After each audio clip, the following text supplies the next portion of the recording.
1972年的洛杉矶医院，一个衣服沾满血的女子慌忙地跑了进来，嘴里含着一只猫，面容非常奇怪，而且嘴里长满了钢钉。她究竟是谁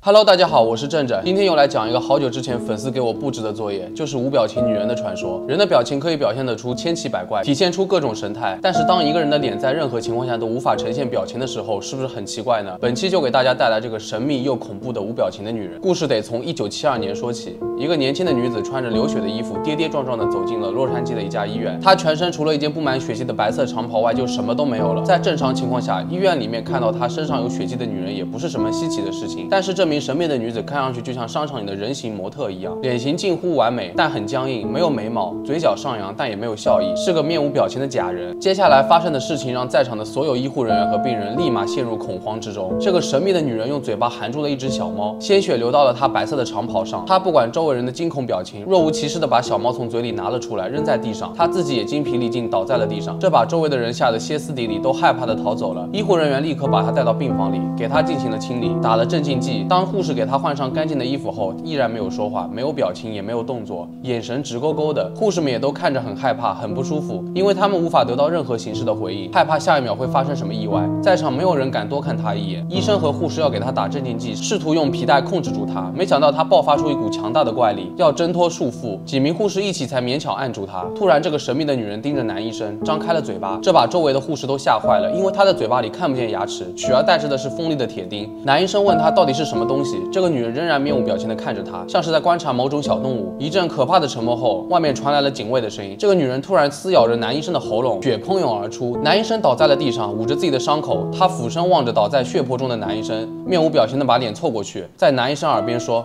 I am God， 就是我是神的意思。接着男医生看着他继续袭击警卫和工作人员。随后这个女人逃走了，消失得无影无踪。最后唯一幸存的医护人员称她为无表情的女人。自那次事件以来，就再也没有见过这个女人了。这个无表情女人至今仍然是个恐怖的都市传说，众人们都在质疑事情的真实性，到底是人是鬼，还是她拥有超自然能力？网上流传的这张照片又来自哪里？实际上，这张照片是2名护士和一个蜡制假人用于培训的照片，是由当时的斯诺登伯爵以1968年拍摄的。他是一位英国摄影师和电影制片人。其实，要是确定了这张照片不是来自于这个故事的，那无表情女人的传说也基本肯定是虚构的了。这个都市传说最早出现于 Creepypasta 的网站上，作者也没有声称这是真实的故事。在网络上搜索故事中提到的医院也没有任何相关的新闻。而且，如果真的是从嘴里拿出可怜的小猫出来，不就可以看得出它嘴里的铁钉了吗？所以说，整件事情的叙述还是存在一定的漏洞的。还有一种推测，我们假设这件事情是真的，会不会是像《生化危机》里面的公司一样，已经在人类中进行了基因实验，而这个神秘的女人只是他们的木偶之一？她从实验室里逃了出来，因为饥饿，随手抓住了一只小猫获得能量。为了救自己，还跑进了医院。医护人员给她打了镇静剂，让她感到危险才开始反击。该公司很快就知道她出逃了，很快就将她抓了回去。这之后也从未让其他任何人逃脱，所以再也没有出现过。而且为了避免民众的恐慌，也没有留下其他更多的线索和信息。如果你刚巧遇到一个像无表情女人的人形蜡像，害怕的话就让她张开嘴巴，如果没有牙齿是铁钉，那就赶紧逃命吧。说正经的，其实在现实生活中，有一些社会病患者或者心理障碍的人，他们的面部表情也会特别少，眼神直勾勾的。大家不要对他们有偏见，他们的病因可能是心理创伤，康复需要很长一个过程。好了，本期视频到这里就结束了。大家对于这个没有表情的女人有什么看法呢？可以在评论区留言。我是正正，那我们下个视频再见啦。